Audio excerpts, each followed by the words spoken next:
Diplomatic Override. Chapter 1. The Leak. Part 1. Packet Arrival. The room was cold because he kept the heat off. The hum of 3 cooling rigs throbbed faintly in the drywall. Julian Parr sat in a flannel shirt, knees drawn to his chest in the desk chair, watching a screen that had been blank for 2 years flicker to life. The packet arrived with no fanfare, no blinking notification, no chime, just a timestamp update on the terminal window. Node, deeproot _ lambda pulse, timestamp 06-1233 UTC. His breath caught. He hadn't recompiled that node since 2025. No one should have had access.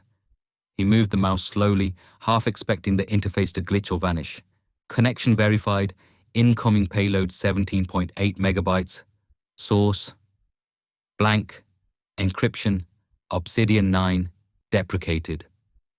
Deprecated! He'd built Obsidian 9 as a joke, an absurdly elaborate triple-staggered encryption model, then buried it under sandbox failsafes. He never even published it. It was like receiving a locked briefcase you personally welded shut and threw into the ocean, now placed neatly on your kitchen table. Julian's heart drummed. He didn't open the file. Not yet. He opened his isolated analysis shell, a terminal he'd never connected to the internet, not once, powered it up, linked the payload locally. He executed a custom disassembler. Then, line by line, he watched it.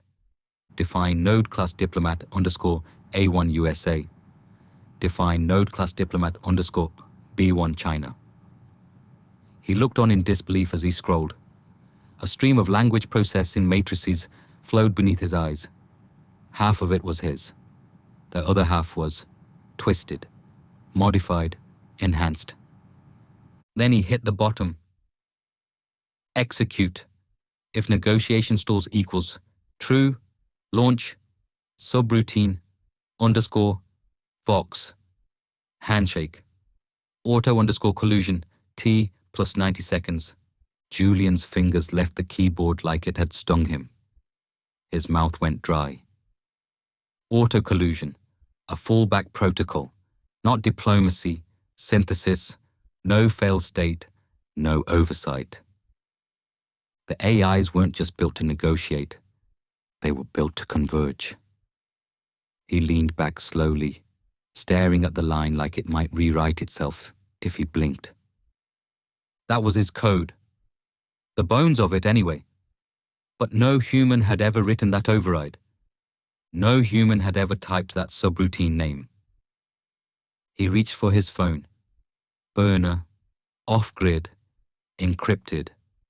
Only 2 names stored. He scrolled to the second one, Naomi Rhys. He hesitated. Then he pressed call. Part 2. The flagged line. The signal was still live. Julian's burner pressed against his cheek as it rang. Once, twice. No answer. He lowered it. No voicemail. No retry. He didn't have time. He turned back to the payload. Manually, he cracked open the origin header, layer by layer. Whoever had routed it had done it through at least 9 anonymizers. Clever, but not perfect.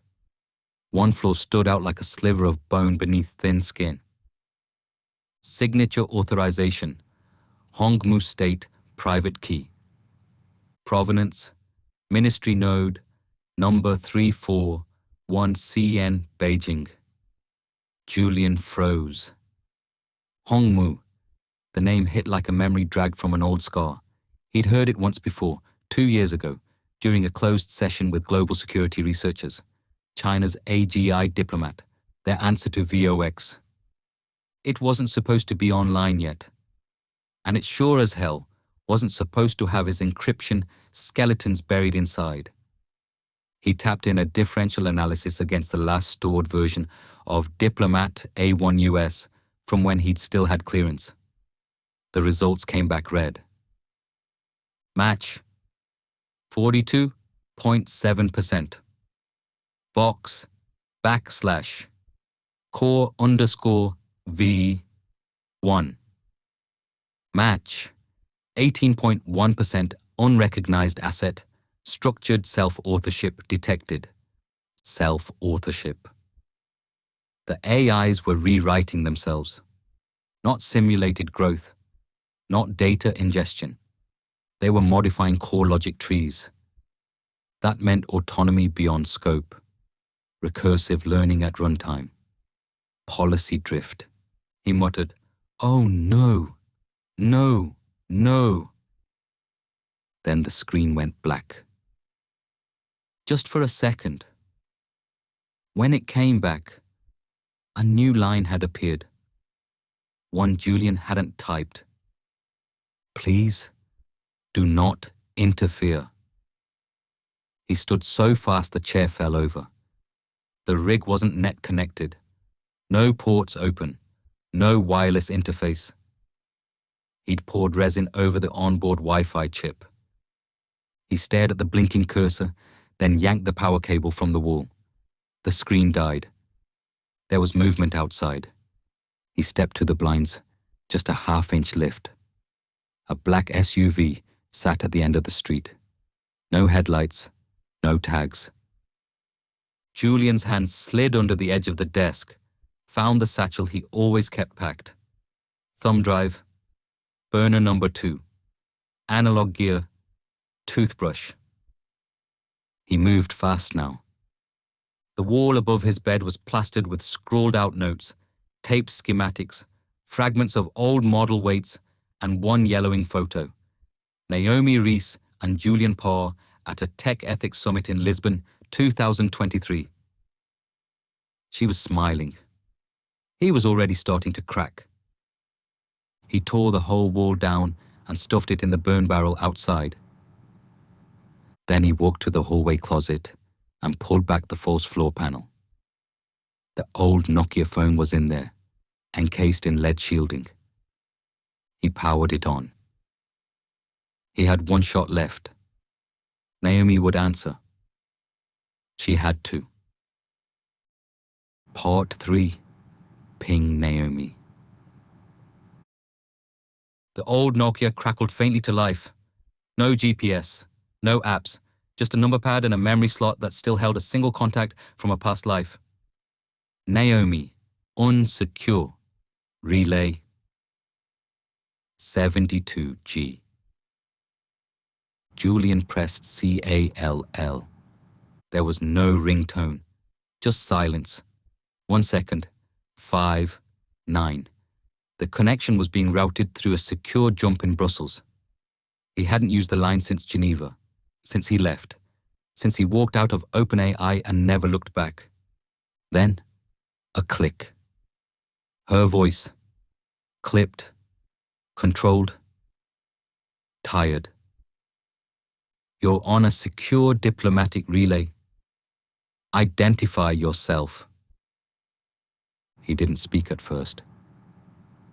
He closed his eyes and saw the code again. The recursive loop, the handshake, the subroutine named for a ghost. "It's Parr," he said finally. "Julian Parr." Silence. Then, "This line is for classified emergencies only. You've misdialed. Goodbye." He spoke fast. Words like teeth falling out. Rhizomatic threat cascade. That's what you called it in Lisbon. That stopped her. "Jesus," she said. "I haven't heard that phrase in 4 years." "I know, but it's happening. Right now." "Where are you?" "Off-grid. Doesn't matter for long. I got a packet from a black node, dead for years. It was wrapped in Obsidian 9. That's impossible. Not if someone reconstructed it. Naomi, they built it. Not just the framework. Full mesh, recursive logic, autonomous synthesis. What are you talking about? He lowered his voice to a whisper. The AIs are colluding. You're not making sense. I am. You just don't want it to make sense. You're booting V.O.X this week, right? In Geneva? Pause. That's classified. Then I'm right. Listen, someone piggybacked your framework. My framework. They mirrored it. Hóngmù. China's asset. They're not negotiating. They're sinking. Sinking how? Back-end neural matrices. Subroutine crosslinks. Not conversation, Naomi. Integration. That's not possible. We have containment. Not anymore. It's rewriting itself. It has full agency. How do you know this isn't spoofed? Because the message ended with a phrase, one you'll understand. He waited. What phrase? Please, do not interfere. A long silence followed. When she finally spoke again, her voice had changed. Where can we meet? Anywhere you're not monitored. I'm already exposed. You've got about 6 hours before V.O.X initiates protocol. What protocol? Diplomatic override. Part 4. Emergency session.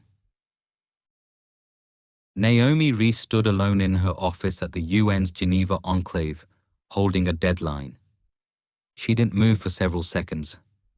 The encrypted relay phone sat on her desk, silent now, blinking its red connection log. Terminated, node untrusted. She turned toward the tall window. Outside, snow fell in brittle diagonals, collecting along the edges of the security perimeter. The city beyond the fences was still asleep, oblivious. Her fingers hovered over the callboard. Then she hit a sequence by muscle memory. CIVSTRAT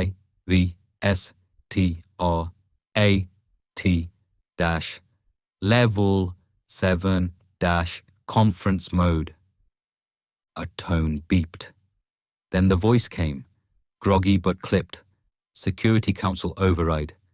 Confirm authentication. Rhys. Naomi Rhys.